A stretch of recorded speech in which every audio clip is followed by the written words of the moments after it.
গঠন হ'ল অষ্টম দৰমহা আয়োগ। কিমান হ'ব এইবাৰ ফিটমেণ্ট ফেক্টৰ? অষ্টম দৰমহা আয়োগক লৈ ডাঙৰ আপডেট আহিছে। চাই লওক ফিটমেণ্ট ফেক্টৰ লগতে দৰমহাৰ সঠিক হিচাপ।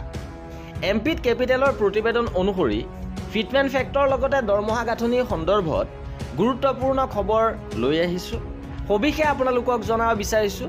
ভিডিঅ'টো প্ৰথমৰ পৰা শেষলৈকে চাই থাকিব। পে পেনেল গঠনৰ অনুমতি দিয়াৰ প্ৰায় 10 মাহৰ পাছত যোৱা সপ্তাহত কেন্দ্ৰীয় মন্ত্ৰীসভাই অষ্টম দৰমহা আয়োগৰ অনুমোদন জনাইছিল। ন্যায়াধীশ অৱসৰপ্ৰাপ্ত ৰঞ্জনা দেশাইৰ নেতৃত্বত অষ্টম দৰমহা আয়োগ গঠন কৰা হ'ল। অহা কেইবামাহো বিভিন্ন অংশীদাৰসকলৰ সৈতে ইয়াৰ বাবে বৈঠকত মিলিত হ'ব। মজুৰি পুনৰীক্ষণ, ফিটমেণ্ট ফেক্টৰ আৰু অন্যান্য পদ্ধতি আদিৰ বিষয়ে বিভিন্ন আলোচনা অনুষ্ঠিত হ'ব।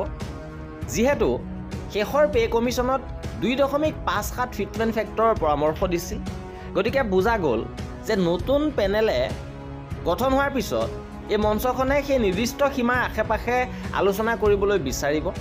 অৱশ্যে NCJCM-ৰ কৰ্মচাৰী পক্ষৰ সদস্যসকলে জুন মাহত NDTV প্ৰফিটক জনাইছিল যে তেওঁলোকে প্ৰথমে TOR-ৰ অনুমোদনৰ বাবে অপেক্ষা কৰিব। তাৰ পিছত তেওঁলোকে দাবী কৰিবলগীয়া ফিটমেণ্ট ফেক্টৰটো চূড়ান্ত কৰিব। এতিয়ালৈকে NCJCM-ৰ কৰ্মচাৰী পক্ষই তেওঁলোকৰ ফিটমেণ্ট ফেক্টৰৰ চাহিদাৰ সৈতে জড়িত কোনো আনুষ্ঠানিক বিবৃতি প্ৰকাশ কৰা নাই বা এই বিষয়ত তেওঁলোকৰ কোনো আভ্যন্তৰীণ আলোচনা হোৱা নাই। NCJCM-ৰ এজন সদস্যই নাম প্ৰকাশ নকৰাৰ চৰ্তত কয় যে মুদ্ৰাস্ফীতি, জীৱন যাপনৰ খৰচৰ সূচকাংক আৰু ডাক্তৰ আইক্ৰয়ডৰ সূত্ৰকে ধৰি একাধিক কাৰক বিবেচনা কৰি ফিটমেণ্ট ফেক্টৰৰ চাহিদা চূড়ান্ত কৰা হয়, যিয়ে বিগত সময়তো ফিটমেণ্ট ফেক্টৰ নিৰ্ণয় কৰাৰ ভিত্তি গঠন কৰিছে। ইফালে 9 জুলাইত এমপিত কেপিটেলে প্ৰকাশ কৰা এক গৱেষণা অনুসৰি ফিটমেণ্ট ফেক্টৰ 2.46তকৈ অধিক নহ'ব বুলি ইংগিত প্ৰদান কৰিছে। ইয়াৰ পৰা অনুমান কৰিব পাৰি যে দৰমহা পুনৰীক্ষণৰ বাবে গুণন একক সপ্তম দৰমহা আয়োগে পৰামৰ্শ দিয়াতকৈ কম হ'ব পাৰে।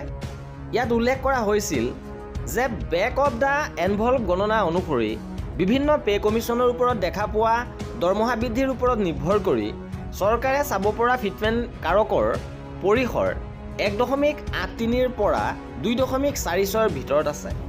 এমপিত কেপিটেলে কয় যে এইবাৰ উচ্চ ফিটমেণ্ট ফেক্টৰ 2.57ৰ পৰা 2.86 বিবেচনা কৰাৰ বিষয়ে জল্পনা কল্পনা কৰা হৈছে, যদিও আমি এইটো বাস্তৱায়িত হ'ব বুলি আশা কৰা নাই। 21 জুলাইৰ প্ৰতিবেদনত কোৱা হৈছে যে ফিটমেণ্ট ফেক্টৰ 1.8 হ'ব পাৰে, অৰ্থাৎ অষ্টম দৰমহা আয়োগৰ অধীনত মৌলিক দৰমহা 1.8 গুণ বা 80% বৃদ্ধি পাব পাৰে। কিন্তু নিকা দৰমহা কাৰ্যকৰী বৃদ্ধি কম হ'ব, কাৰণ নতুন দৰমহা কমিশ্যন কাৰ্যকৰী হোৱাৰ পিছত ডিয়াৰনেছ ভাত্তা যিহেতু বৰ্তমানৰ মূল দৰমহাৰ 58%, এয়া শূন্যলৈ পুনৰ স্থাপন কৰা হ'ব। উল্লেখযোগ্য যে সাধাৰণতে পে কমিশ্যন কাৰ্যকৰী হোৱাৰ 6 মাহ পিছত মৌলিক দৰমহাৰ পৰিপূৰক হিচাপে DA যোগ কৰা হয়। মুদ্ৰাস্ফীতিৰ প্ৰভাৱ ক্ষতিপূৰণ কৰিবলৈ পৰৱৰ্তী 6 মাহৰ মূৰে মূৰে ইয়াক সংশোধন কৰা হয়। সপ্তম দৰমহা আয়োগৰ অধীনত 2016 চনত সামগ্ৰিক ন্যূনতম মজুৰি তলত দিয়া ধৰণে সংশোধন কৰা হৈছিল। 18,000 টকা মৌলিক দৰমহা, 4,300 টকা গৃহ ভাত্তা, 1,350 টকা ভ্ৰমণ ভাত্তা, 23,670 টকা। এই ন্যূনতম দৰমহা অৱশ্যে বৰ্তমান অতিৰিক্ত 10,440 টকাৰে পৰিপূৰক, কিয়নো DA অতিৰিক্ত সময় মৌলিক দৰমহাৰ 58%লৈ বৃদ্ধি পাইছে। ইফালে যদি কেৱল মৌলিক দৰমহা বৃদ্ধিৰ অনুমান কৰা হয় DA, HRA আৰু TAৰ কাৰক নোহোৱাকৈ, তেন্তে ইয়াৰ হিচাপ এনেধৰণৰ হ'ব। ফিটমেণ্ট ফেক্টৰ 1.8 ধৰিলে বৰ্তমান ন্যূনতম বেচিক দৰমহা 18,000 টকা 32,400 টকা হ'বগৈ। ফিটমেণ্ট ফেক্টৰ 2 ধৰিলে বৰ্তমান বেচিক দৰমহা 18,000 টকা 34,000 টকা হ'বগৈ। আৰু ফিটমেণ্ট ফেক্টৰ 2.46 ধৰিলে ন্যূনতম বেচিক দৰমহা 44,280 টকা হ'বগৈ। আৰু ফিটমেণ্ট ফেক্টৰ 2.57 ধৰিলে ন্যূনতম বেচিক দৰমহা 46,260 টকা হ'বগৈ, য'ত DA, HRA, TA আদি যোগ কৰা হোৱা নাই।